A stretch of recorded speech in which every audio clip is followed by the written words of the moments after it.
Ang Ebanghelyo sa Ginoo.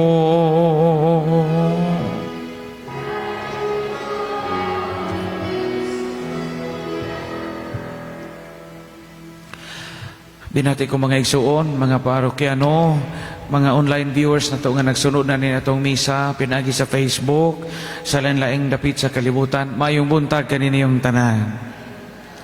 Dakong piyesta karon sa simbahan, piyesta karon sa Santa Cruz de Exaltacion or the Feast of the Exaltation of the Cross.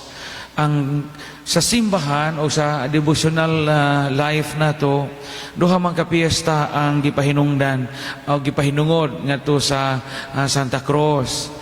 Naay Mayo 3 nga sa tradisyon matud pa ang gitawag og the finding of the true cross, ang pagkakaplag sa tinud nga cross sa inahan ni Constantine, ni Emperador Constantine nga si Reina Elena. Unya karon ang Santa Cruz Triumfo. Kadungog mo na mga tiguang, no? Yung pista sa Santa Cruz Triumfo, the triumph of the cross. Unsa man ang sentro sa itong pamalandong nining maong adlaw, nining Feast of the Santa Cruz, Exaltation of the Cross or Santa Cruz Triumfo. Atong pamalandungan karon ang gahom sa cross. Nga diin didto nagbitay ang atong Ginoong Hesukristo, didto siya namatay o didto siya miula sa iyang kinabuhi alang kanato. Matud pa, duha ka gahom, duha ka mahinungdanong gahom ang makita nato diha sa gahom sa cross ni Jesus. Primero, the power to choose. Ang gahom sa pagpili. Ngano man nga ang gahom sa cross ni Jesus na amay gitawag og the power to choose. Kita sa atong kinabuhi na atay gahom nga makapili, di ba? Makapili kag asa kang dapita magtarok og bahay. Makapili kag unsang pagkauna imong lutuon. Makapili kag kinsay imong pakasalan. Kinsay imong minyuan, makapili ka. Makapili kag bisag unsa nga kurso ang gusto nimong kuhaon sigon sa unsay imong abilidad, unsay imong katakos. Makapili ka panahog eleksyon kinsang kandidatuha ang imong butaran. The power to choose is something that is part and parcel of our freedom, of our life. Pero naay mga choices nga dili basta-bastang himuon. Naay mga choices o mga pagpili nga makausab og dagan sa atong kinabuhi. Naay mga tao nga di mo pili og mga butang nga makapasakit nila. Naay mga tao nga di mo pili og mga butang nga makapahasol sa ilang kinabuhi. Naay mga tao nga di mo pili o dili gusto nga makakompromiso sa ilang kinabuhi. Kaya nga naman, gusto nilang pilion ang pagpakasayon. Mao bitaw karon, daghan na karon sa kalibutan ang dinaganahan magpakasal. Kaya minsan sila magpaanak na lang kung usa ka buok, Father. Mas maayo pa'y magpaanak kung usa ka buok. Kay sa matadya kag banang irresponsable o banang nga palahubog. Di nila ko magbinyo. Naiuban karon nga di na mo pili og mga sitwasyon nga makabulingit sila, makahugaw-hugaw o mahago ang ilang lawas kay lagi bikil sa ilang kinabuhi. O nga di na mo alima og tiguang. Ipanghanos ng tiguang sa home for the aged.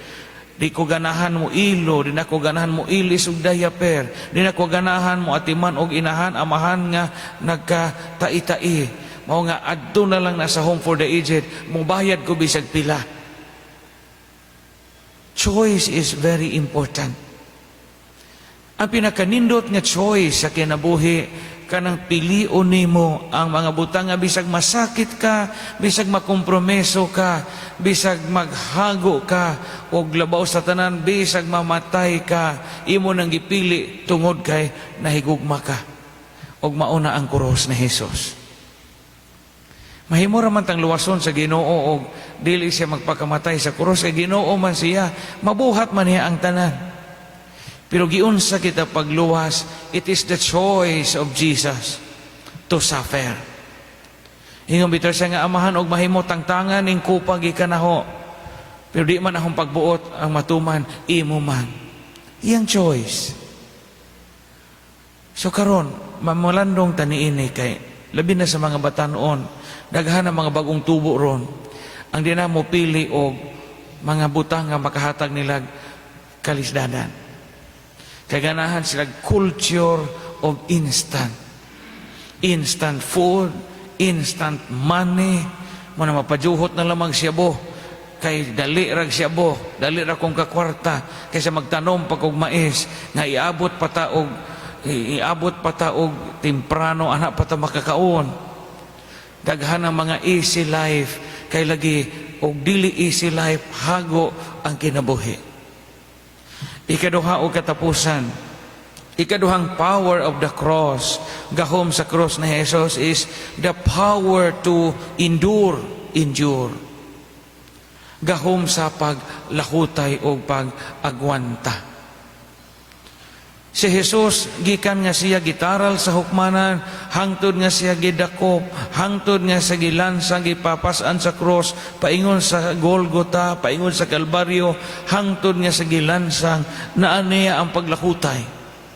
Naaniya ang paglakutay. Ang kinabuhi, kinahanglan usab og paglakutay. Daghang mga butang nga nakapalansang nato, mga igsuon. Daghang mga butang nga nakapagapos nato o daghang mga butang nga gipangpas-an nato anang kinabuhia. Atong mga sakit, atong diabetes, atong high blood, atong arthritis, atong problema sa pamilya, problema sa kwarta, problema sa relasyon, problema og mga bikil sa atong pagpanarbaho, mauni atong mga gipangpas-an adlaw-adlaw. Pero ang pangutana, parihas ba kita ni Jesus nga nakalakutay? There are two powers, great powers in the cross of Jesus. The power to choose between hayahay ug lisod, and the power to endure. Makalakutay ba ka kita diha sa itong pagpasan sa makalisdanan na ining kinabuhian? Muni ang itong pamalandungan nining piyesta sa Santa Cruz Triunfo. Pagpakan og hatagan nato sa pasidungog ang Dios nga nagbitay diha sa krus.